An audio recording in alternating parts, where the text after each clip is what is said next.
Y es importante analizar este discurso porque por primera vez yo escucho a un presidente civil en Venezuela darle órdenes a los militares como comandante en jefe.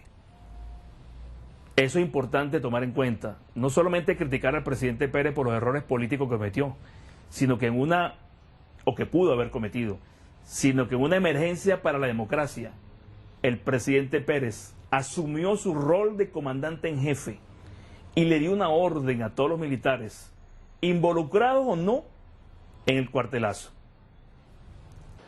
Con firmeza, pero con indignación, estoy haciendo este anuncio a todos los venezolanos. Pido a todos los oficiales de las Fuerzas Armadas que se trasladen a sus cuarteles y que se pongan en alerta para que no haya el menor asombro. Llama la atención que la mayoría de los militares no hicieron caso omiso, no hicieron caso al presidente. Cosa grave en una democracia que estamos viendo en estos momentos. La descomposición de la autoridad civil y la negación de la disciplina del establecimiento militar. Eso ocurrió el 3 de febrero y el 4 en la noche. Que no se haya querido analizar es otra cosa.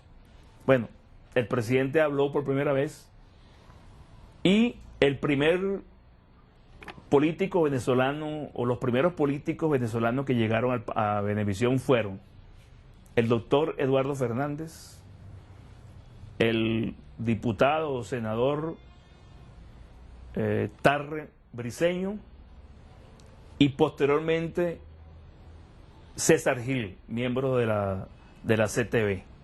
En esa primera hora y media, el presidente de la República siguió solo. Solamente esporádicas llamadas telefónicas de miembros de las instituciones democráticas del país, muy pocas del alto mando militar y, por si fuera poco, casi ninguna del partido de gobierno o de los partidos políticos. O sea que la democracia estaba en peligro y hubo una actitud displicente en los primeros momentos que se conoció el golpe, el cuartelazo militar y el complot cívico-militar que había en ese momento. A las 3 de la mañana el presidente me dice: almirante, regreso al palacio.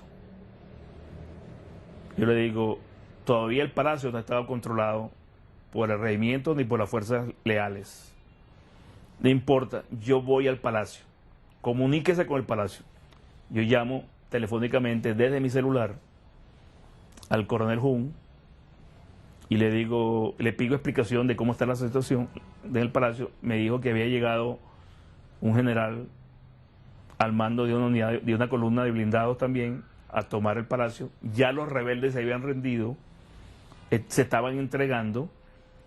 El presidente habló con el general, no me acuerdo el nombre en este momento, era el comandante de la tercera brigada de infantería que tenía su asentamiento en Fuerte Tiuna, y le ordena militarmente, comandante en jefe, importante esto que estoy diciendo, le ordena al general que tome la Carlota, tome y retenga a los rebeldes que están asediando la sede de la DICIP en Los Chaguaramos antes del amanecer.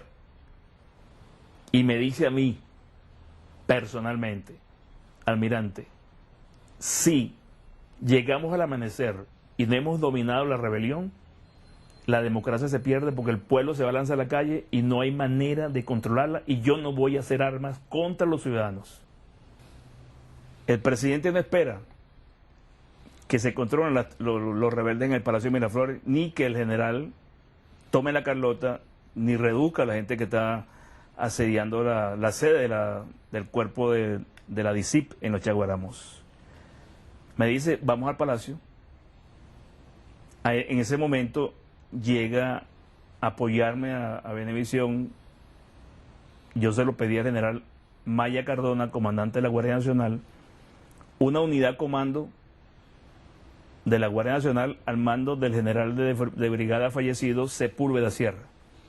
Y antes de eso llegó a Venevisión una unidad comando de la DICIT al mando del comisario Matarrás.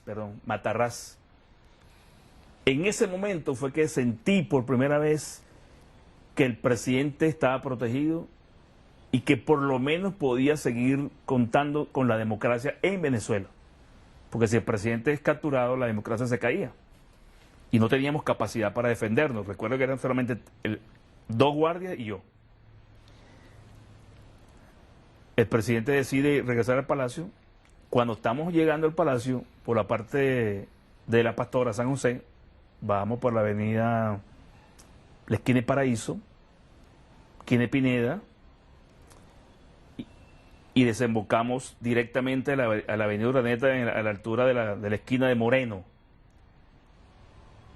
Todavía están los soldados alzados en los tanques.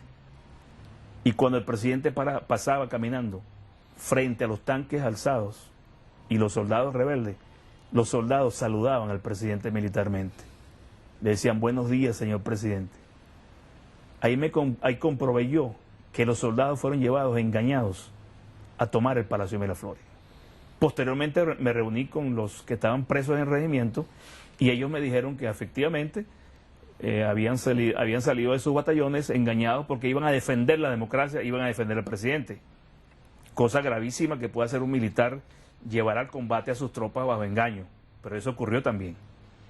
En el Palacio, ingresamos al Palacio, ahí apareció el ministro de la Defensa, el general Ochoa Antich, estaba el embajador Diego Arria, estaba el doctor Durán, el ministro del Interior Ávila Vivas, y en ese momento el presidente dirige la tercera alocución a la nación, desde el Palacio de Miraflores, desde el despacho. O sea, diciéndole a los militares que el golpe había fracasado y dándole a los venezolanos la confianza que la democracia y el gobierno todavía estaban bajo su control. Me encuentro en mi despacho del Palacio de Miraflores, normalizándose rápidamente la situación. En Caracas, el foco que pretendió subvertir el orden, el grupo de militares que violó su juramento y violó la Constitución de la República, está ya detenido. Después ocurren una serie de eventos lamentables. El presidente logra que Chávez se rinda en el Museo Histórico Militar, da las instrucciones que lo saquen detenido, esposado y sin los rangos militares, por televisión diferido, y eso no se cumple. El alto mando militar no le obedeció al presidente, específicamente el ministro de la Defensa. En mi cara le dijo al almirante Daniels o al general Iván Darío Jiménez en la sede del Ministerio de la Defensa que podían presentar a Chávez por televisión. En ese momento me di cuenta que tampoco había lealtad del alto mando militar hacia el presidente de los venezolanos. Lo demás es historia, lo demás todos lo sabemos. Estuvieron presos 2 años, nunca se pusieron a derecho, nunca fueron juzgados, y un presidente democrático, el doctor Rafael Caldera, lo sobresee su Consejo de Ministros, las instituciones políticas del país y el alto mando militar de entonces no dijeron que eso no se podía hacer y no era conveniente.